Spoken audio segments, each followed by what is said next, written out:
Welcome to CSEB aspirants. ഇന്ന് നമ്മൾ discuss ചെയ്യുന്നത് നമ്മുടെ PYQ സീരീസ് 2024-25 തുടർച്ചയായിട്ടുള്ള ക്ലാസ്സാണ്.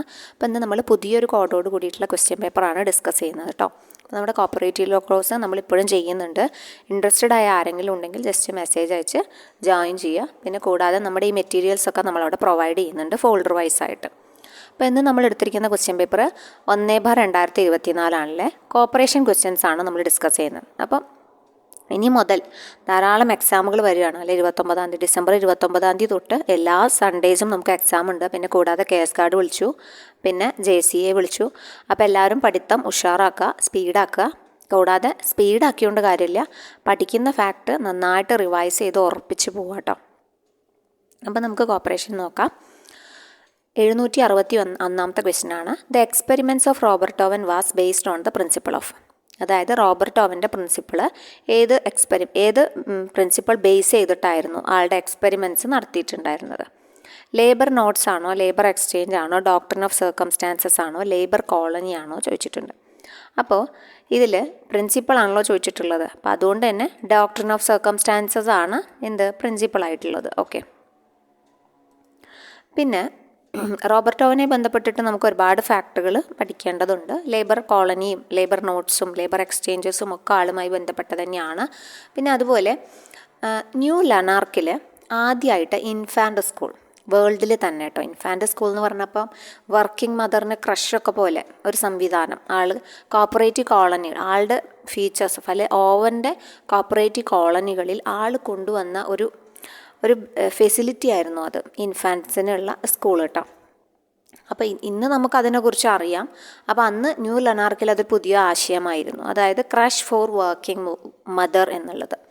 വർക്കിംഗ് മദറിന് ക്രഷ് കൂടെ ഉണ്ട്. അപ്പോൾ അതുകൊണ്ട് തന്നെ അവർക്ക് കുഞ്ഞുങ്ങളെ കൊണ്ടുവരാം, അവർക്ക് വർക്ക് ചെയ്യാം, കുഞ്ഞുങ്ങളെ നോക്കാനുള്ള ക്രഷും അവിടെ അവൈലബിൾ ആയിരുന്നു. ഓക്കെ. അത് ഓവൻ്റെ ഈ കോപ്പറേറ്റീവ് കോളനീസിൽ ഇമ്പോർട്ടൻ്റ് ആയൊരു ഫീച്ചറായിരുന്നു. ഓക്കെ. അപ്പോൾ അത് ഇമ്പോർട്ടൻ്റ് ആണ്. Cotton mill and village of New Lanark became ഒരു മോഡൽ കമ്മ്യൂണിറ്റി ആയിരുന്നു. ഈ മോഡൽ കമ്മ്യൂണിറ്റിയിൽ ഉണ്ടായിട്ടുള്ള ഫീച്ചേഴ്സാണ് പറയുന്നത്. വർക്കിംഗ് മദറിന് ക്രഷ് ഉണ്ടായിരുന്നു, ഫ്രീ മെഡിക്കൽ കെയർ ഉണ്ടായിരുന്നു, comprehensive education system for children, കാരണം കുഞ്ഞുങ്ങൾക്ക് വിദ്യാഭ്യാസം വേണം, അതുണ്ടായിരുന്നു. പിന്നെ അഡൾട്ട്സിന് വർക്ക് ചെയ്യുന്നതിൻ്റെ കൂടെ തന്നെ ഈവനിങ് ക്ലാസ്സസ് ഒക്കെ ഉണ്ടായിരുന്നു. ചിൽഡ്രൻ അണ്ടർ 10 വയസ്സിന് താഴെയുള്ള കുഞ്ഞുങ്ങൾ വർക്ക് ചെയ്യുന്നത് അലൗഡ് ആയിരുന്നില്ല. ഓക്കെ. അവർക്ക് വിദ്യാഭ്യാസം വേണമല്ലോ. അപ്പോൾ അതുകൊണ്ട് 10 വയസ്സിന് താഴെയുള്ള കുഞ്ഞുങ്ങളെ വർക്ക് ചെയ്യിപ്പിച്ചിരുന്നില്ല. അങ്ങനെ കുറേ ഫീച്ചേഴ്സ് ഈ റോബർട്ട് ഓവൻ കൊണ്ടുവന്ന കോപ്പറേറ്റീവ് കോളനിയിൽ നിലനിന്നിരുന്നു കേട്ടോ. ഓക്കെ. അപ്പോൾ അത് ഇമ്പോർട്ടൻ്റ് ആണെന്ന് നോട്ട് ചെയ്യാം. ചിലപ്പോൾ സ്റ്റേറ്റ്മെൻറ്റിലൊക്കെ വന്നാൽ നമുക്ക് ഹെൽപ്ഫുൾ ആവും. അക്കോർഡിംഗ് ടു CR ഫേ പറഞ്ഞിട്ടുള്ള പ്രശസ്തമായ വാചകം നമുക്ക് ഒരുപാട് പ്രാവശ്യം ചോദിച്ചിട്ടുള്ളതാണ്. Robert Owen did not invent cooperation but he was the inspiration behind it. CR ഫേയുടെ ഇമ്പോർട്ടൻ്റ് ആയ ഒരു കൊട്ടേഷനാണ്, ചോദിക്കാറുണ്ട് എപ്പോഴും. അപ്പോൾ അതുകൊണ്ട് നന്നായി പഠിക്കുക. Robert Owen did not invent cooperation but he was the inspiration behind it എന്ന് പറഞ്ഞത് CR ഫേ ആണ്. പിന്നെ ന്യൂ മോറൽ വേൾഡ് എന്ന് പറഞ്ഞ പബ്ലിക്കേഷൻ ആരുമായി ബന്ധപ്പെട്ടതാണ്? റോബർട്ട് ഓവനുമായി ബന്ധപ്പെട്ടതാണ്. Life and ideals of Robert oven എന്ന് പറഞ്ഞ ബുക്ക് എഴുതിയത് ആരാണെന്ന് വെച്ചാൽ AL മോർട്ടൻ ആണ്. ഓക്കെ. അപ്പോൾ അതൊക്കെ ഇമ്പോർട്ടൻ്റ് ആണ്. നാഷണൽ ഇക്വിറ്റബിൾ ലേബർ എക്സ്ചേഞ്ച് അതൊരു new society established by followers of Robert Owen ആയിരുന്നു. പിന്നെ നമ്മുടെ ഫാദറാണ്, കോപ്പറേറ്റീവ് മൂവ്മെൻറ്റിൻ്റെ വേൾഡിൽ തന്നെ അറിയപ്പെടുന്ന ഫാദറാണ് റോബർട്ട് ഓവൻ. ബോൺ ചെയ്തത് പണ്ട് ചോദിക്കാറുണ്ട്, ഇപ്പം അങ്ങനെ ചോദിച്ചു കാണാറില്ല. 14/5/1771. അപ്പോൾ എന്തായാലും നമ്മൾ പഠിച്ചു വെക്കുക കേട്ടോ. ഇമ്പോർട്ടൻ്റ് ആയ ഫേമസ് ആയിട്ടുള്ള ആൾക്കാരുടെയൊക്കെ കുറച്ച് ഫാക്റ്റുകൾ നമ്മൾ പഠിച്ചു വെക്കുക. ബർത്ത് പ്ലേസ് ന്യൂട്ടൺ ആണ്, ഇംഗ്ലണ്ടിലെ. പിന്നെ ഒരുപാട് കൺസെപ്റ്റിൻ്റെ ഫാദറാണെന്ന് അദ്ദേഹം അറിയപ്പെട്ടിട്ടുണ്ട് അല്ലേ. മോഡേൺ സോഷ്യലിസം, അതുപോലെ ലേബർ വെൽഫെയർ ആക്ടിവിറ്റീസിൻ്റെ ഫാദർ. പിന്നെ first personnel manager in the world എന്ന് അറിയപ്പെടുന്നത് റോബർട്ട് ഓവൻ ആണ്. ഉട്ടോപ്യൻ സോഷ്യലിസ്റ്റ് ആണ്. നടക്കാത്ത ചിന്താഗതികൾ കൊണ്ടുവന്നിരുന്നത് കൊണ്ട് തന്നെ ഉട്ടോപ്യൻ സോഷ്യലിസ്റ്റ് ആണ് ആൾ. വിശാലമായ ചിന്താഗതിയായിരുന്നു, പക്ഷെ അത് നടത്താൻ ബുദ്ധിമുട്ടുള്ള കാര്യങ്ങളായിരുന്നു. പ്രിൻസിപ്പിൾസ് ഓഫ് എൻവയോൺമെൻറ്റ് എന്ന് പറഞ്ഞ ബുക്ക് ഓവൻ്റെ ആണ്. പിന്നെ ഇമ്പോർട്ടൻ്റ് ആയ എസ്സേസ് ഉണ്ട് അദ്ദേഹത്തിൻ്റെ. New view of society 1817 publish ചെയ്തിട്ട്, അതുപോലെ essay on the principle of formation of human character എന്ന് പറഞ്ഞിട്ടുള്ള ഒരു എസ്സേയും പ്രസിദ്ധമായതാണ്. അതും റോബർട്ട് ഓവൻ്റെ തന്നെയാണ്. അപ്പോൾ റോബർട്ട് ഓവൻ ഇമ്പോർട്ടൻ്റ് ആയ കാര്യങ്ങൾ നമുക്ക് ജസ്റ്റ് ഒന്നും കൂടി പറയാം കേട്ടോ. ക്രഷ് ഫോർ വർക്കിംഗ് മദർ ആരുടെ കോളനിയായിരുന്നു? കോപ്പറേറ്റീവ് കോളനിയിലെ ആശയമായിരുന്നു റോബർട്ട് ഓവൻ്റെ. ഇൻഫാൻറ്റ് സ്കൂൾ ആരുടെ ആയിരുന്നു? ന്യൂ ലനാർക്കിലാണ് first infant school in the world start ചെയ്തത് കേട്ടോ. പിന്നെ ഈ വർക്കിംഗ് മദറിൻ്റെ ക്രഷ് പോലെ തന്നെ ഇമ്പോർട്ടൻ്റ് ആണ് ഈവനിങ് ക്ലാസ്സസ് ഫോർ അഡൽട്ട്സും. പിന്നെ ചിൽഡ്രൻസ് 10 വയസ്സിന് താഴെയുള്ള കുഞ്ഞുങ്ങളെ പണിയെടുപ്പിക്കാൻ പാടില്ല എന്നുള്ളതും. CR ഫെയുടെ പ്രശസ്തമായ വാചകമാണ് Robert Owen did not invent cooperation but he was the inspiration behind it. New moral world ഓവൻ്റെ പബ്ലിക്കേഷനാണ്. Life and ideals of Robert Owen എന്ന ബുക്ക് A.L. മോർട്ടൻ പബ്ലിഷ് ചെയ്ത ആളുടെ റിട്ടൺ ചെയ്തതാണ്. പിന്നെ നാഷണൽ ഇക്വിറ്റബിൾ ലേബർ എക്സ്ചേഞ്ച് ആരുമായി connect ചെയ്യണം? Robert ഓവനെ കണക്ട് ചെയ്യണം. ആൾ father of cooperative movement in the world ആണ്. ജനിച്ചത് 1771 ബർത്ത് പ്ലേസ് ന്യൂട്ടൺ, ഇംഗ്ലണ്ടിലാണ്. എന്തിൻ്റെയൊക്കെ ഫാദർ ആണെന്ന് വെച്ച് കഴിഞ്ഞാൽ മോഡേൺ സോഷ്യലിസത്തിൻ്റെ പിതാവ്, ലേബർ വെൽഫെയർ ആക്ടിവിറ്റീസിൻ്റെ first personnel manager in the world, and he is also known as an utopian socialist. Principles of എൻവയോൺമെൻറ്റും അതുപോലെ ഇമ്പോർട്ടൻ്റ് ആയ എസ്സേ ആണ് ന്യൂ വ്യൂ ഓഫ് സൊസൈറ്റിയും essay on the principle of the formation of the human character എന്നുള്ളത് കേട്ടോ. അപ്പം ഈ ഫാക്റ്റൊക്കെ Robert ഓവനുമായി ബന്ധപ്പെട്ടിട്ട് ഇമ്പോർട്ടൻ്റ് ആയ ഫാക്റ്റുകളാണ് കേട്ടോ. വേറെയും ഫാക്റ്റുകളുണ്ട്, നമ്മൾ ഒന്ന് ഫ്രഷായ ഫാക്റ്റ് എടുത്തു. ഇനി അടുത്ത ക്വസ്റ്റ്യൻ വന്നിട്ടുള്ളത് ഷൂൾസ് ആണ്. അപ്പോൾ റോബർട്ട് ഓവൻ പോലെ തന്നെ ചോദിക്കാറുള്ളതാണ്. റെയ്ഫിസനെ കുറിച്ച് ചോദിക്കാറുണ്ട്, ഷൂൾസിനെ കുറിച്ച് ചോദിക്കാറുണ്ട്. ഷൂൾസ് മാത്രമല്ല, ഹാസ് പഠിക്കണം, അതുപോലെ റെയ്ഫിസൺ പഠിക്കണം. റെയ്ഫിസണും ഷൂൾസും തമ്മിലുള്ള സൊസൈറ്റികൾ തമ്മിലുള്ള വ്യത്യാസം അതും ഇമ്പോർട്ടൻ്റ് ആണ്, അതൊക്കെ പഠിക്കണം. അപ്പോൾ ഷൂൾസിൻ്റെ ബാങ്കുകൾ ഏത് പേരിലാണ് അറിയപ്പെടുന്നതെന്നാണ്. Rural, town, city, none of this എന്ന് 3 ഓപ്ഷൻസ് കൊടുത്തിട്ടുണ്ട്. അപ്പോൾ ആരായിരുന്നു? ഒരു ജഡ്ജായിരുന്നു അല്ലേ, ഡെലിറ്റ്സിലെ ഒരു ജഡ്ജായിരുന്നു ആര്? ഷൂൾസ് എന്ന് പറയണത്. ഒരു മേയർ, ഓൾസോ ഡെലിറ്റ്സിലെ മേയറായിട്ടും ആൾ അറിയപ്പെടുന്നുണ്ട്. ഫസ്റ്റ് ഫ്രണ്ട്ലി സൊസൈറ്റി ബേൺഹാർഡി എന്ന് പറഞ്ഞിട്ടുള്ള ഒരു സുഹൃത്തുമായി ചേർന്ന് ഫസ്റ്റ് ഫ്രണ്ട്ലി സൊസൈറ്റി സ്റ്റാർട്ട് ചെയ്യുന്നത് 1849 കേട്ടോ. അപ്പോൾ അത് ഇമ്പോർട്ടൻ്റ് ആണ്. 1849 വർഷം പഠിച്ചു വയ്ക്കുക. പിന്നെ ആളുടെ പ്രധാനപ്പെട്ട ബുക്കാണ് പ്രിൻസിപ്പിൾസ് ഓഫ് കോപ്പറേറ്റീവ് ബാങ്കിങ് എന്നുള്ളത്. ഇമ്പോർട്ടൻ്റ് ആണ്. 1856 അത് പബ്ലിഷ് ചെയ്യുന്നത് കേട്ടോ. Principles of cooperative banking publish ചെയ്യുന്നത് ഏത് വർഷമാണ്? 1856. പിന്നെ ആളൊരു കോപ്പറേറ്റീവ് ബാങ്കുകളുടെ ഒരു കോൺഗ്രസ് ഓർഗനൈസ് ചെയ്യുന്നുണ്ട്. അത് 1859 കേട്ടോ. നമ്മുടെ അർബൻ കോപ്പറേറ്റീവ് ബാങ്കുകളുടെ പിതാവായി അറിയപ്പെടുന്നത് ആരാണ്? ഷൂൾസ് ആണ് അല്ലേ? ഓക്കെ. അപ്പോൾ ഈ ഷൂൾസിൻ്റെ ബാങ്കുകൾ അറിയപ്പെടുന്ന പേരുകളാണ് പറഞ്ഞിട്ടുള്ളത്. Schulze bank, share bank, popular bank, town bank. ഈ ഒരു പേരുകളിലൊക്കെ ഷൂൾസിൻ്റെ ബാങ്ക് അറിയപ്പെടുന്നുണ്ട്. ഏതൊക്കെയാണ് പേരുകൾ? Schulze bank, share bank, popular bank, town bank എന്നൊക്കെ അറിയപ്പെടുന്നുണ്ട്. അപ്പോൾ ഷൂൾസ് ഏത് രാജ്യത്തെ കോപ്പറേറ്റർ ആണെന്ന് ചോദിച്ചു കഴിഞ്ഞാൽ ജർമ്മനിയിലാണ് അല്ലേ. ജർമ്മനിയിലെ കോപ്പറേറ്റീവ് മൂവ്മെൻറ്റ് ജർമ്മനിയിൽ പ്രധാനപ്പെട്ട ആളാണ് ഷൂൾസും റെയ്ഫിസണും ഹാസും ഒക്കെ. അപ്പോൾ ഈ ജർമ്മനി എന്തിനാണ് ഇമ്പോർട്ടൻ്റ് എന്ന് വെച്ചാൽ ക്രാഡിൽ ഓഫ് ക്രെഡിറ്റ് മൂവ്മെൻറ്റ് എന്നറിയപ്പെടുന്നത് ജർമ്മനിയാണ് കേട്ടോ. Germany cradle of credit movement എന്നാണ് അറിയപ്പെടുന്നത്. കൂടാതെ നമ്മുടെ ലാൻഡ് ഡെവലപ്മെൻറ്റ് ബാങ്കുകളുണ്ടല്ലോ, അവരുടെ ബർത്ത് പ്ലേസ് എന്നറിയപ്പെടുന്നതും ജർമ്മനിയാണ് കേട്ടോ. ലാൻഡ് ഡെവലപ്മെൻറ്റ് ബാങ്കുകളും സെൻട്രൽ കോപ്പറേറ്റീവ് ബാങ്കുകളും ഒക്കെ ആദ്യം തുടങ്ങുന്നത് ജർമ്മനിയിലാണ്. അപ്പോൾ അതുകൊണ്ട് ഇവരുടെയൊക്കെ ബർത്ത് പ്ലേസ് എന്നറിയപ്പെടുന്നത് ജർമ്മനിയാണ്. ക്രെഡിറ്റ് മൂവ്മെൻറ്റിൻ്റെ ക്രാഡിൽ എന്നറിയപ്പെടുന്നതും എവിടെയാണ്? ജർമ്മനിയിലാണ് കേട്ടോ. സോ അതുകൊണ്ട് ജർമ്മനിയായി ബന്ധപ്പെട്ടിട്ടുള്ള ഫാക്ടറുകൾ നിർബന്ധമായിട്ടും നിങ്ങൾ പഠിച്ചു വയ്ക്കുക. അപ്പോൾ ഇവിടെ ഷൂൾസ് ബാങ്ക് നമ്മൾ പറഞ്ഞു, share bank, popular bank, town bank. അപ്പോൾ ഇവിടെ ടൗൺ എന്ന പദമുണ്ട്. അപ്പോൾ അതുകൊണ്ട് ഇവിടെ ടൗൺ ബാങ്കാണ് ഉത്തരമായിട്ട് വരുന്നത് കേട്ടോ. ഓക്കെ. അപ്പോൾ അടുത്ത ക്വസ്റ്റ്യനിലേക്ക് പോവാം. Dash was the chairman of all India rural credit review committee. പിന്നെ കുറച്ച് നമുക്ക് കമ്മിറ്റീസ് പഠിക്കാനുണ്ട്. അപ്പോൾ കമ്മിറ്റീസ് പലരും പറഞ്ഞിട്ടുള്ള കമ്മിറ്റികൾ മാത്രം പഠിച്ചാൽ മതിയോ, അതോ സിലബസിൽ ഒന്ന് പുറത്തേക്ക് പഠിക്കണോ? സിലബസ് ഒന്ന് പുറത്തൊന്ന് ചോദിക്കുന്നുണ്ട് അല്ലേ, ഇപ്രാവശ്യം ചോദിച്ചു കണ്ടില്ലേ. അപ്പോൾ അതുകൊണ്ട് തന്നെ ഇപ്രാവശ്യം സിലബസ് മറന്ന പോലെ ഒരു ക്വസ്റ്റ്യൻ പാറ്റേൺ ആയിരുന്നു കണ്ടിരുന്നത് അല്ലേ. അപ്പോൾ അതുകൊണ്ട് നമ്മൾ സിലബസിൽ തന്നെ പഠിക്കണം, അല്ലെങ്കിൽ അങ്ങനെയല്ല, സിലബസിലുള്ളത് നിർബന്ധമായിട്ടും പഠിക്കുക. കുറച്ച് പുറത്തേക്കും കൂടി കടന്നു പഠിച്ചാൽ നന്നായിരിക്കും. ഇമ്പോർട്ടൻ്റ് ഫാക്റ്റുകൾ കേട്ടോ, എല്ലാം വേണമെന്നല്ല, എന്നാൽ ഇമ്പോർട്ടൻ്റ് ആയ ഫാക്റ്റുകളൊന്ന് കടന്നു പഠിച്ചോളൂ, കുഴപ്പമൊന്നുമില്ല. അപ്പോൾ നമ്മുടെ all India rural credit review കമ്മിറ്റിയുടെ ചെയർമാനാണ് ചോദിച്ചിട്ടുള്ളത്. ചെയർമാൻ നമുക്ക് എല്ലാവർക്കും അറിയുന്നതാണ് വെങ്കട്ടപ്പയ്യ ആണെന്ന്. അപ്പോൾ നമുക്ക് റിവ്യൂ കമ്മിറ്റിയെ ബന്ധപ്പെട്ടിട്ട് എന്തൊക്കെ കാര്യങ്ങൾ നോക്കാം. വർഷം നോക്കണം റിവ്യൂ കമ്മിറ്റിയുടെ അല്ലേ. അപ്പോൾ റിവ്യൂ കമ്മിറ്റിയുടെ വർഷം 66-69 ആണെന്ന് അറിയാം. വെങ്കട്ടപ്പയ്യ ആണ് ഹെഡ് ചെയ്തിട്ടുള്ളത്, RBI ആണ് അപ്പോയിൻറ്റ് ചെയ്തിട്ടുള്ളത്. ഓക്കെ, അപ്പോൾ അത് 66-69 ചിലതിൽ 65 അപ്പോയിൻറ്റ് ചെയ്തു എന്ന് കാണുന്നുണ്ട്, ചിലതിൽ 66 അപ്പോയിൻറ്റ് ചെയ്തു എന്നാണ്. പക്ഷേ ഇയർ ഓഫ് റിപ്പോർട്ട് വരുന്നത് 69 തന്നെയാണ് കേട്ടോ. പിന്നെ കുറച്ച് നല്ല ചോദ്യങ്ങൾ അതിന് വരാറുണ്ട്. അതായത് മൾട്ടി ഏജൻസി അപ്രോച്ച്, റൂറൽ ക്രെഡിറ്റുമായി ബന്ധപ്പെട്ടിട്ടുള്ള മൾട്ടി ഏജൻസി അപ്രോച്ച് ആരാണ് റെക്കമെൻഡ് ചെയ്തതെന്ന് വെച്ച് കഴിഞ്ഞാൽ നമ്മുടെ റിവ്യൂ കമ്മിറ്റിയാണ്. പിന്നെ അതുപോലെ തന്നെ ഇമ്പോർട്ടൻ്റ് ആയിട്ടുള്ളതാണ് നമ്മുടെ അഗ്രികൾച്ചറൽ ക്രെഡിറ്റ് ബോർഡ് രൂപീകരണം. അതായത് RBIയുടെ അണ്ടറിൽ അഗ്രികൾച്ചറൽ ക്രെഡിറ്റ് ബോർഡ് രൂപീകരണവുമായി ബന്ധപ്പെട്ടിട്ടുള്ള പ്രധാനപ്പെട്ട റെക്കമെൻഡേഷൻസ് നടത്തിയിട്ടുള്ളത് നമ്മുടെ റിവ്യൂ കമ്മിറ്റിയാണ് കേട്ടോ. അപ്പോൾ അതും ഇമ്പോർട്ടൻ്റ് ആണ്. പിന്നെ അതുപോലെ തന്നെ ഇമ്പോർട്ടൻ്റ് ആണ് നമ്മുടെ SFDA, അതായത് സ്മോൾ ഫാർമേഴ്സ് ഡെവലപ്മെൻറ്റ് ഏജൻസി എന്നറിയപ്പെടുന്നത്. ചിലർ അതോറിറ്റി എന്ന് പറയുന്നുണ്ട്, ചില ബുക്കിൽ അതോറിറ്റി കാണാറുണ്ട്, ചിലതിൽ ഏജൻസി എന്ന് കാണാറുണ്ട്. അപ്പോൾ അതും അതുപോലെ മാർജിനൽ ഫാർമേഴ്സ് ഡെവലപ്മെൻറ്റ് ഏജൻസി, SFDAയും MFDAയും കേട്ടോ. അപ്പോൾ ഈ രണ്ടും റെക്കമെൻഡ് ചെയ്തത് ആരാണെന്ന് വെച്ച് കഴിഞ്ഞാൽ നമ്മുടെ അഗ്രികൾച്ചർ ക്രെഡിറ്റ് റിവ്യൂ കമ്മിറ്റിയാണ് കേട്ടോ. റൂറൽ ഇലക്ട്രിഫിക്കേഷൻ കോർപ്പറേഷനും അതുപോലെ അങ്ങനത്തെ റൂറൽ ഇലക്ട്രിഫിക്കേഷൻ എന്ന വാക്ക് കേൾക്കുമ്പോൾ തന്നെ നിങ്ങൾ റിവ്യൂ കമ്മിറ്റീനെ കണക്ട് ചെയ്ത് വെക്കാൻ പഠിക്കുക കേട്ടോ. സാധാരണ അങ്ങനത്തെ റെക്കമെൻഡേഷൻസ് ചോദിക്കാറുണ്ട് റിവ്യൂ കമ്മിറ്റിയെ ബന്ധപ്പെട്ടിട്ടാണ്. അപ്പോൾ അതുകൊണ്ട് അത് ഇമ്പോർട്ടൻ്റ് ആണ്. അപ്പോൾ SFDA പറഞ്ഞു, സ്മോൾ ഫാർമേഴ്സ് ഡെവലപ്മെൻറ്റ് ഏജൻസി പറഞ്ഞു, അതുപോലെ മാർജിനൽ ഫാർമേഴ്സ് ഡെവലപ്മെൻറ്റ് ഏജൻസി പറഞ്ഞു, അഗ്രികൾച്ചർ ക്രെഡിറ്റ് ബോർഡ് RBIയുടെ അണ്ടറിൽ രൂപീകരിക്കണം എന്ന് പറഞ്ഞിട്ടുണ്ട്, multi agency approach in rural credit പറഞ്ഞിട്ടുണ്ട്, റൂറൽ ഇലക്ട്രിഫിക്കേഷൻ്റെ കോർപ്പറേഷനും അതുപോലെ സ്കീമും ഒക്കെ ഇവരുമായിട്ട് കണക്ട് ചെയ്ത് പഠിക്കാം കേട്ടോ.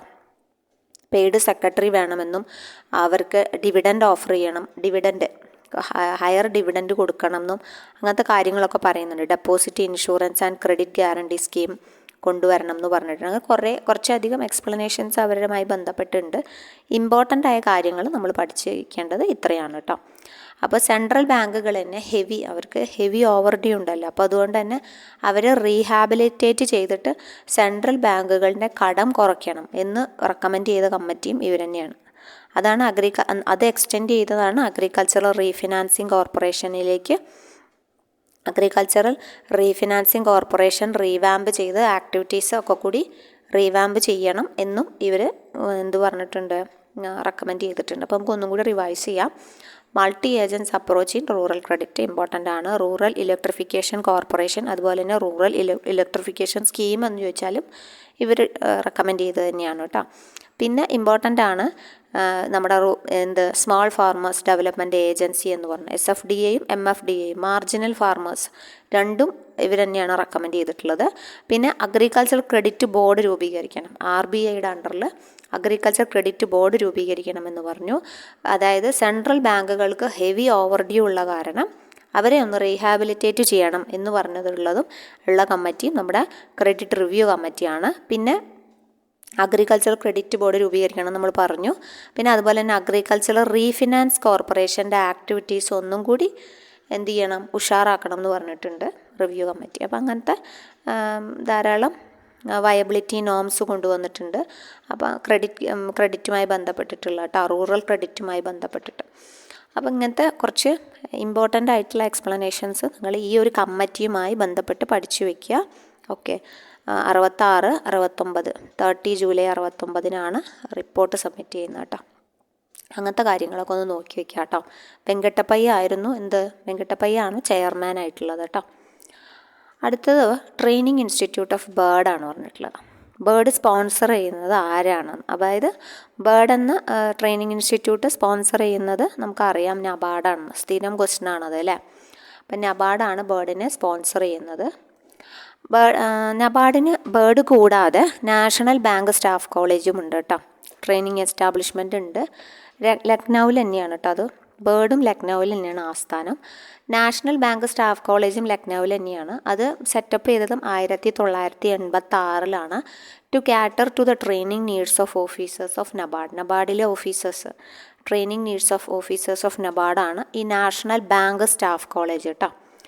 ഈ college primarily objective to enhance the knowledge and skills of officers in order to improve the bank's human resources. അവരുടെ ബാങ്കിൻ്റെ ഹ്യൂമൻ റിസോഴ്സസിനെ ട്രെയിൻ ചെയ്യിക്കാൻ വേണ്ടി. പിന്നെ ബേർഡ് ലക്നൌവിൽ മാത്രമല്ല, 1983 കേട്ടോ ബേർഡിൻ്റെ വർഷം പഠിക്കേണ്ടത്. നാഷണൽ ബാങ്ക് സ്റ്റാഫ് കോളേജിൻ്റെ വർഷം 1986 പഠിക്കണം. ബേർഡ് അതായത് നമ്മുടെ നബാർഡ് തുടങ്ങി നെക്സ്റ്റ് ഇയറിൽ 83 ബേർഡ് തുടങ്ങുന്നത് ലക്നൗ ആസ്ഥാനമാക്കിയിട്ട്. അപ്പം അതിൽ ബേർഡിൽ നമ്മൾ പറഞ്ഞു ഓട്ടോണമസ് ഇൻസ്റ്റിറ്റ്യൂഷനാണ് നബാർഡിൻ്റെ അണ്ടറിലുള്ള പ്രൊമോട്ട് ചെയ്യുന്ന. അവർ എന്തൊക്കെ ചെയ്യുന്നുണ്ട് വെച്ചാൽ training, research and consultancy services in the field of agricultural and rural development, banking in India and abroad. അതാണ് അവർ ചെയ്യുന്നത്. ബേർഡ് മാംഗ്ലൂരും ഉണ്ട്, കൊൽക്കത്തയിലും ഒക്കെ ഇപ്പോൾ വർക്കിംഗ് ഉണ്ട് കേട്ടോ. Okay, bird മാംഗ്ലൂരുണ്ട്, കൊൽക്കത്തയിലുണ്ട്.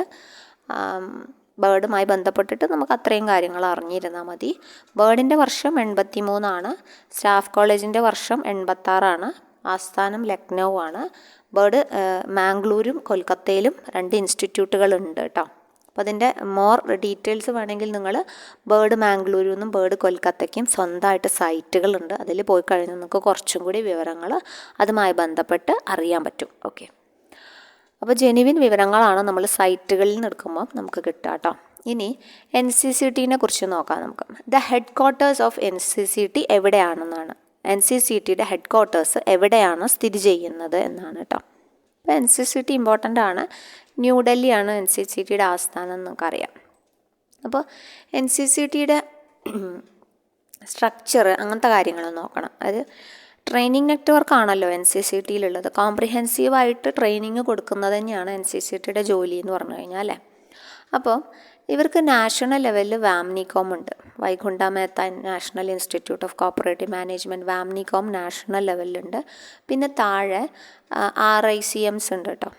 5 regional institute of cooperative മാനേജ്മെൻറ്റുകളാണ് പിന്നെ താഴെയുള്ളത്. നാഷണൽ ലെവലിൽ ആരാ നിൽക്കണത്? വാംനികോം ഉണ്ട്. 5 regional institute of cooperative management ഉണ്ട്. RICM എന്നാണ് അറിയപ്പെടുക. ഈ 5 ഒന്ന് ചണ്ഡീഗറിൽ, ഒന്ന് ബാംഗ്ലൂർ, ഒന്ന് കല്യാണി, ഗാന്ധിനഗർ, പാറ്റ്ന. പിന്നെ 14 പിന്നെ വെറും ICMകൾ. അതിൻ്റെ താഴെയാണ് ICM വരും. ആദ്യം RICM വരും, അത് 5 ഉള്ളൂ. പിന്നെ 14 ICMകളുണ്ട്. ICM ട്രിവാൻഡ്രത്തൊക്കെ ഉണ്ട് കേട്ടോ. അപ്പോൾ ICM 14 ഉണ്ട്. നമ്മുടെ ട്രിവാൻഡ്രത്ത് ICM ഉണ്ട്. 5 RICM ഉള്ളത്. ചണ്ഡീഗഡ്, ബാംഗ്ലൂർ, കല്യാണി, ഇതൊക്കെ ആരുടെ? NCCTയുടെ കീഴിൽ വരുന്നതാണ് കേട്ടോ. ഇതാണ് ഇവരൊരു ഒരു സ്ട്രെയിൻ അല്ലെങ്കിൽ ഒരു എന്താ പറയുക നെറ്റ്വർക്കിംഗ് എന്ന് പറയുന്നത് കേട്ടോ. അപ്പം ICM പിന്നെ നമ്മൾ പറഞ്ഞു 14 ഉള്ളത്. ഭോപ്പാൽ, ഭുവനേശ്വർ, ചെന്നൈയിലുണ്ട്. ഡെറാഡൂൺ, ഗുവാഹട്ടി കഴിഞ്ഞ് കഴിഞ്ഞാൽ ഹൈദരാബാദ്, ഇംഫാൽ, ജയ്പൂർ, കണ്ണൂരുണ്ട് കേട്ടോ. പുതിയ സ്റ്റാർട്ട് ചെയ്തിട്ടുള്ളത് കണ്ണൂരും ട്രിവാൻഡ്രത്തും ഉണ്ട്. ലക്നൗ, മധുരൈ, നാഗ്പൂർ, പൂനെ. അപ്പോൾ അവരുടെ സൈറ്റിൽ ഇന്ത്യയുടെ മൊത്തം കാണിച്ചിട്ട് തന്നെ, അതായത് നമ്മുടെ ഫുള്ള് ഇന്ത്യ മൊത്തം അവരുടെ ഏതൊക്കെ ട്രെയിനിങ് ഇൻസ്റ്റിറ്റ്യൂട്ടുകളാണെന്നുള്ള വിശദമായ വിവരങ്ങളൊക്കെ കൊടുത്തിട്ടുണ്ട് സൈറ്റിൽ. സോ വേണ്ടവർ പോയി സെർച്ച് ചെയ്ത് കണ്ടുപിടിക്കുക കേട്ടോ. ജയ്പൂർ, കാൺപൂർ, ലക്നൗ, മധുരൈ, നാഗ്പൂർ, പൂനെ, ട്രിവാൻഡ്രം. അപ്പം നമ്മുടെ ഇവിടെ കണ്ണൂരും തിരുവനന്തപുരത്തും ഉണ്ടെന്ന് ആലോചിച്ച് വയ്ക്കുക. 14 ICMകളാണുള്ളത്. പിന്നെ RICMകൾ 5 ഉള്ളത്. വാംനികോം 1 ഉള്ളൂ കേട്ടോ. അപ്പോൾ ഈ 3 രീതിയിലാണ് അവർ ട്രെയിനിങ് കൊടുക്കുന്നത്, പ്രൊവൈഡ് ചെയ്യുന്നത്. വാംനികോം, RICM, പിന്നെ ICM. ഓക്കെ, ആ ഒരു രീതിക്കാണ് കൊടുക്കുന്നത്. പിന്നെ NCCT ഇരിക്കുന്നത്. അപ്പോൾ 1/7/1976 ഒരു നാഷണൽ കൗൺസിൽ ഫോർ കോപ്പറേറ്റീവ് ട്രെയിനിങ്ങിന് മാത്രമായിട്ടുള്ള നാഷണൽ കൗൺസിലായി. അപ്പോൾ ഇവർക്ക് ജോലിഭാരം കുറഞ്ഞു. NCOAക്ക് ആ ജോലി ചെയ്യണ്ടല്ലോ. അങ്ങനെ ബോഡി ക്രിയേറ്റഡ് അണ്ടർ ബൈലോ, അതായത് NCOയുടെ 16A എല്ലാ സെക്ഷനിലാണ്, ബൈലോയിലെ സെക്ഷനിലാണ് ഈ ഒരു ബോഡി ക്രിയേറ്റ് ചെയ്യുന്നതും അതുമായി ബന്ധപ്പെട്ടിട്ടുള്ള പ്രൊവിഷൻസും പറയുന്നത് കേട്ടോ. അപ്പോൾ 1976 അവരുടെ ഫോർമേഷൻ്റെ വർഷമാണ്. പിന്നെ ഇമ്പോർട്ടൻ്റ് ആയിട്ടുള്ള വർഷം 2018. 2018 അവരതിനെ ഒരു ഓട്ടോണമസ് സൊസൈറ്റി ആയിട്ട് പ്രഖ്യാപിക്കുകയാണ് ഉണ്ടായത് കേട്ടോ. NCCT became an autonomous society. Register ചെയ്യപ്പെട്ടിട്ടുള്ളത് സൊസൈറ്റീസ് രജിസ്ട്രേഷൻ ആക്ട് 1860 കീഴിലാണ്. അപ്പോൾ അത് നോട്ട് ചെയ്യണം. പിന്നെ ഓട്ടോണമസ് സൊസൈറ്റി ആയ വർഷം ചോദിച്ചു കഴിഞ്ഞാൽ 2018. അപ്പോൾ ഇവർ ഒരു സൊസൈറ്റി ആണോ എന്ന് ചോദിച്ചാൽ അതെ, NCCT ഒരു ഓട്ടോണമസ് സൊസൈറ്റി ആയിട്ടാണ് വർക്ക് ചെയ്യുന്നത്. അപ്പോൾ അവരുടെ ബോഡി എങ്ങനെയാണെന്ന് വേണമെങ്കിൽ ചോദിക്കാം കേട്ടോ. ഓട്ടോണമസ് സൊസൈറ്റി ആണോ അല്ലെങ്കിൽ അങ്ങനെയൊക്കെ ചോദിക്കാറില്ലേ. അപ്പോൾ അതുകൊണ്ട് ഓട്ടോണമസ് സൊസൈറ്റി ആണ് എന്നുള്ള വാക്ക് ഒന്ന് നോട്ട് ചെയ്ത് വെക്കുക. അപ്പോൾ ഇതുമായി കണക്ട് ചെയ്തിട്ട് ഇമ്പോർട്ടൻ്റ് ആയിട്ട് നമുക്ക് ഇത്രേ പറയാനുള്ളൂ. വേറെയും NCCTയുടെ കാര്യങ്ങളുണ്ട് കേട്ടോ പറയാൻ. ഓക്കെ, അപ്പോൾ NCCTക്ക് 3 ടയർ ആണുള്ളത്. സിസ്റ്റം ഓഫ് കോപ്പറേറ്റീവ് എഡ്യൂക്കേഷൻ്റെ 3 ടയറാണുള്ളത്. അപ്പോൾ ഫസ്റ്റ് വരുന്നത് എന്താണ്? അപ്പെക്സ് ലെവലിലാണ് വാംനികോം വരുന്നത്. അപ്പെക്സ് ലെവൽ ഓഫ് NCCT പറയുന്നത് വാംനികോം ആണ്. മിഡിൽ ലെവലിലാണ് ഈ ICMS നമ്മൾ പറഞ്ഞിട്ടുള്ളത്. ഓക്കെ, അപ്പം അതാണ് ഇമ്പോർട്ടൻ്റ് കേട്ടോ. Primary level of NCCT cooperative training centre, പിന്നെ അതിൻ്റെ താഴെ വരും കോപ്പറേറ്റീവ് ട്രെയിനിങ് സെൻറ്ററാണ് ഏറ്റവും താഴെ വരിക. വാംനികോം വരും, RICMും ICMും വരും, പിന്നെ അതുപോലെ തന്നെ കോപ്പറേറ്റീവ് ട്രെയിനിങ് സെൻറ്റേഴ്സ് വരും കേട്ടോ. അപ്പോൾ ഇതൊക്കെ എന്താണ്? വാംനികോമും ICMും ഒക്കെ കൺട്രോൾ ചെയ്യുന്നത് ആരാണെന്ന് ചോദിച്ചു കഴിഞ്ഞാൽ NCCT ആണ്. കേരളത്തിൽ 2 ICMകളാണുള്ളത് നമ്മൾ പറഞ്ഞു. തിരുവനന്തപുരത്തും അതുപോലെ തന്നെ കണ്ണൂരും ഉണ്ട്. കണ്ണൂർ നമ്മുടെ പഴശ്ശിനിക്കടവ് അടുത്താണ് ഇത് സ്ഥിതി ചെയ്യുന്നത് കേട്ടോ. ഓക്കെ, അപ്പോൾ ഇത്രയും ഈ ഇമ്പോർട്ടൻ്റ് ആയ കാര്യങ്ങൾ നിങ്ങളൊന്ന് നോട്ട് ചെയ്ത് വെക്കുക കേട്ടോ. ഈ 2018 വർഷം ചോദിച്ചു കണ്ടിട്ടില്ല, പക്ഷേ ചോദിക്കാൻ സാധ്യതയുണ്ട്, ഒന്ന് നോട്ട് ചെയ്ത് വെക്കാം. നമുക്ക് അടുത്ത ചോദ്യത്തിലേക്ക് പോകാം. National federation of fisherman's cooperative was started in the year. അപ്പോൾ ഈ national federation of fisherman cooperative എന്ന് പറഞ്ഞാൽ എന്തിൻ്റെ ചുരുക്കപ്പേരാണ്? അതിൻ്റെ ചുരുക്കപ്പേര് എന്താണെന്ന് ചോദിച്ചു കഴിഞ്ഞാൽ ഫിഷ് കോഫെഡ് ആണ്. അപ്പോൾ ഫിഷ് കോഫെഡ് എന്ന് ചോദിച്ചാൽ ചിലപ്പോൾ നിങ്ങൾക്ക് പെട്ടെന്ന് കിട്ടും അല്ലേ. ഇങ്ങനെ പറയുമ്പോൾ ഇതെന്താണാവുമെന്ന് ചിലപ്പോൾ നമുക്ക് തോന്നാം. 1980 കേട്ടോ അവർ സ്റ്റാർട്ട് ചെയ്യുന്നത്. ഫിഷ് കോഫെഡിൻ്റെ ആസ്ഥാനം ന്യൂഡൽഹിയാണ് കേട്ടോ. അപ്പോൾ അതിൻ്റെ ഫുൾ ഫോം ഒന്ന് നോട്ട് ചെയ്തോളൂ.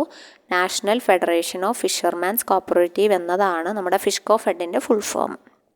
എപ്പോഴും ഇൻസ്റ്റിറ്റ്യൂട്ടുകൾ പഠിക്കുമ്പം നിങ്ങൾ എന്ത് ചെയ്യുക? ഡെയിലി ഓരോ ഇൻസ്റ്റിറ്റ്യൂട്ടുകൾ പഠിക്കാൻ ശ്രമിക്കുക. അതായത് ഇനിയിപ്പം നമുക്ക് എല്ലാ ഇൻസ്റ്റിറ്റ്യൂട്ടുകളും പഠിക്കണമല്ലോ. അപ്പോൾ ഒരു 59-60 ഇൻസ്റ്റിറ്റ്യൂട്ടിന് മുകളിൽ എന്തായാലും നമുക്ക് പഠിക്കാനുണ്ടാവും. ഒരുപാട് ഇൻസ്റ്റിറ്റ്യൂട്ടുകളുണ്ട് കേരളത്തിലും അതുപോലെ നാഷണൽ ലെവലിലും ഒക്കെ പഠിക്കും. അപ്പോൾ നിങ്ങൾ ഓരോ ദിവസം ഓരോ ഇൻസ്റ്റിറ്റ്യൂട്ടുകളും എല്ലാം ഒരുമിച്ച് പഠിക്കുമ്പോൾ നമുക്ക് ഇയറൊക്കെ ആകെ അങ്ങോട്ടും ഇങ്ങോട്ടും ഒക്കെ ആവും. പിന്നെ നന്നായിട്ട് റിവൈസ് ചെയ്യുക. അപ്പോൾ നിങ്ങളൊരു A4 എടുത്ത് വയ്ക്കുക അല്ലെങ്കിൽ നോട്ട് എടുത്ത് വയ്ക്കുക. ഇന്ന് പഠിക്കുന്ന ഇൻസ്റ്റിറ്റ്യൂട്ടുകളുടെ നിങ്ങൾക്ക് ഓർമ്മയില്ലാത്ത വിവരങ്ങളും ഇമ്പോർട്ടൻ്റ് ആയ വിവരങ്ങളൊക്കെ നിങ്ങൾ കുറിച്ചിടുക. അടുത്ത ദിവസം നിങ്ങൾ അപ്പോൾ ഒരു 30 ദിവസം കഴിയുമ്പോഴേക്കും 2 പഠിക്കാൻ പറ്റിയ വളരെ നല്ലത്.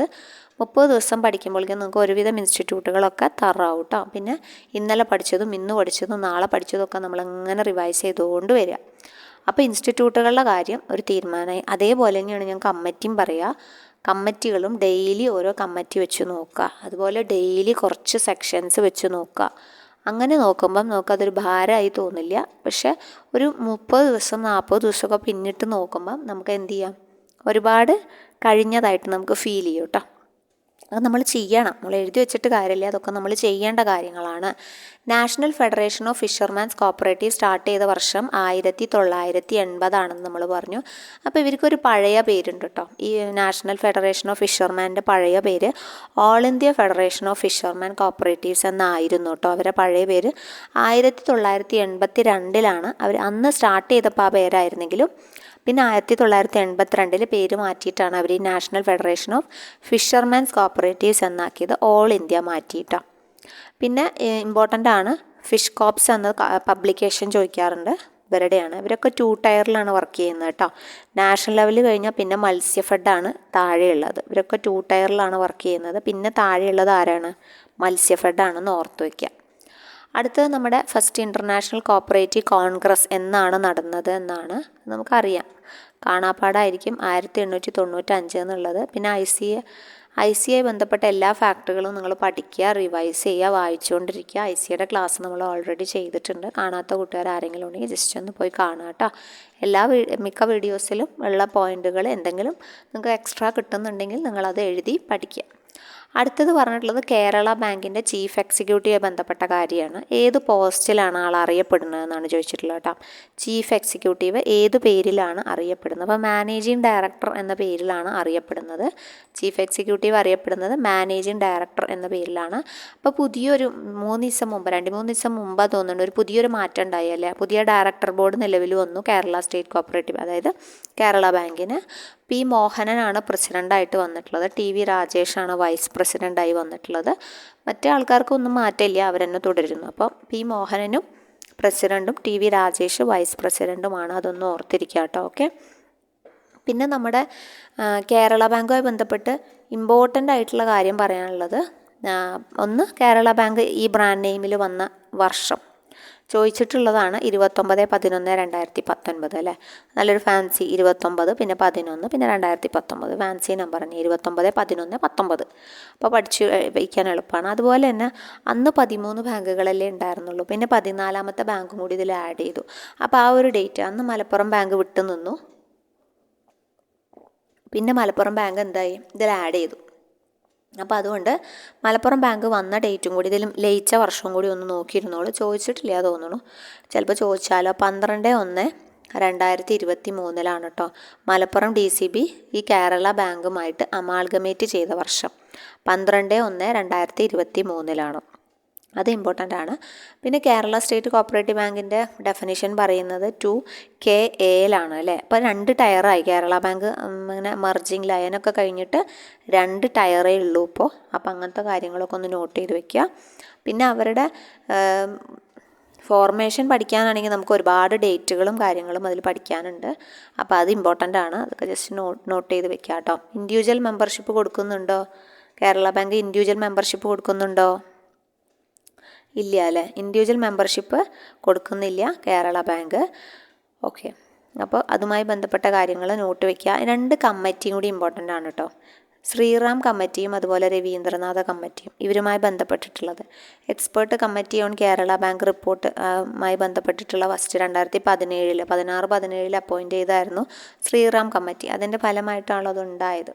പിന്നെ അത് കഴിഞ്ഞിട്ട് അതൊന്നും കൂടി task force committee on Kerala bank എന്ന് പറഞ്ഞിട്ട് വന്നത് രവീന്ദ്രനാഥാണ് കേട്ടോ. അത് 2018ആണ്. 17-18ആണ്, മറ്റത് 16-17ആണ്. അപ്പോൾ രണ്ടും എന്ത് ചെയ്യുക, 2 കമ്മിറ്റികളും ഇമ്പോർട്ടൻ്റ് ആണ്. ഒന്ന് എക്സ്പേർട്ട് കമ്മിറ്റി ഓൺ കേരള ബാങ്കാണ് ശ്രീറാം കമ്മിറ്റി, മറ്റേത് task force committee on Kerala ബാങ്കാണ് രവീന്ദ്രനാഥ് കമ്മിറ്റി. അപ്പോൾ അത് 17 കണക്ട് ചെയ്യുക, ഇത് 18 കണക്ട് ചെയ്യുക. അപ്പോൾ 2 ഇമ്പോർട്ടൻ്റ് ആണ്. ജസ്റ്റ് ഒന്ന് നോക്കി വയ്ക്കുക കേട്ടോ അതുമായി ബന്ധപ്പെട്ട്. പിന്നെ അപ്പോൾ നമുക്ക് സെപ്പറേറ്റ് നമ്മുടെ കാസ്കാഡ് ബാങ്കിന് നമുക്ക് ചെയ്ത് തുടങ്ങാം കേട്ടോ. ടോപ്പിക്കുകൾ നമുക്ക് ഓരോന്നായിട്ട് ഇട്ട് തുടങ്ങാം.